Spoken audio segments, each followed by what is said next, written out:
રાજપીપળામાં વિશ્વ હિન્દુ પરિષદ દ્વારા ગૌ સન્માન આહ્વાન અભિયાન અંતર્ગત ગૌ માતાને રાષ્ટ્રીય માતાનો દરજ્જો આપવા અને ગૌ હત્યા પર સમગ્ર દેશમાં સંપૂર્ણ પ્રતિબંધ લાવવાની માંગ સાથે જિલ્લા કલેક્ટરને આવેદનપત્ર આપવામાં આવ્યું। નર્મદા જિલ્લાના રાજપીપળા ખાતે વિશ્વ હિન્દુ પરિષદ દ્વારા ગૌ સન્માન આહ્વાન અભિયાન અંતર્ગત જિલ્લા કલેક્ટરને આવેદનપત્ર સોંપવામાં આવ્યું।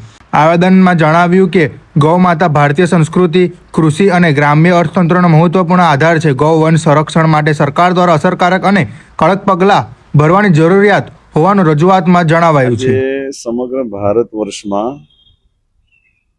ટોટલી જગ્યાઓમાં હિન્દુ સંગઠનો દ્વારા વિશ્વ હિન્દુ પરિષદ નર્મદા દ્વારા આજે કલેક્ટરશ્રીને અમે એક આવેદનપત્ર આપ્યું છે કે ગાય માતાને રાષ્ટ્રીય માતા, ગાય માતાને માતાનો દરજ્જો રાષ્ટ્રીય પ્રાણી તરીકે જાહેર કરે અને ગાય માતા પર જે કંઈ અત્યાચારો થઈ રહ્યા છે, ગાય માતાનું જે કંઈ સ્થાન તસ્કરી થઈ રહી છે, એ ગૌ તસ્કરી તાત્કાલિક રોકાય અને ગાય માતાને રાષ્ટ્રીય પ્રાણી જાહેર કરે અને ગાય માતાને ગર્વની સાથે ભારત વર્ષમાં હિન્દુસ્તાનની અંદર ઉચ્ચ સ્થાન મળે, એના માટેની આજે આ બધા વિશ્વ હિન્દુ પરિષદ નર્મદા ક્ષેત્રના તમામ કાર્યકરો, પદાધિકારીઓ ભેગા થઈ અને એક આવેદનપત્ર અમે આપેલું છે।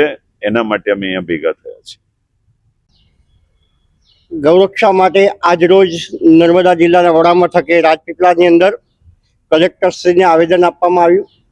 અમારી સંગઠનની એક વિનંતી અને રિક્વેસ્ટ છે કે નગરની અંદર છૂટી ગાયો જે ફરી રહી છે, આ બાબતે નગરપાલિકા ગંભીરતાથી નોંધ લે। કોઈ પણ અકસ્માત થશે તો જવાબદાર કોણ? અને આ માટે એક સુંદર મજાનું આયોજન કરવામાં આવે એવી સંતોની માગણી છે। અનેક વખત રજૂઆત કરવામાં આવી છે, પરંતુ નગરની અંદર જ્યાં ત્યાં ગાયો ફરે છે અને માર્ગ અકસ્માતનું નિર્માણ થાય છે, એના માટે જવાબદાર કોણ? તો એક સહિયારું આયોજન કરવામાં આવે અને ગાયો માટે એક અલાયદું વ્યવસ્થા કરવામાં આવે એ અમારી સૌની માગણી છે। નર્મદા જિલ્લો સંત સમિતિ નર્મદા।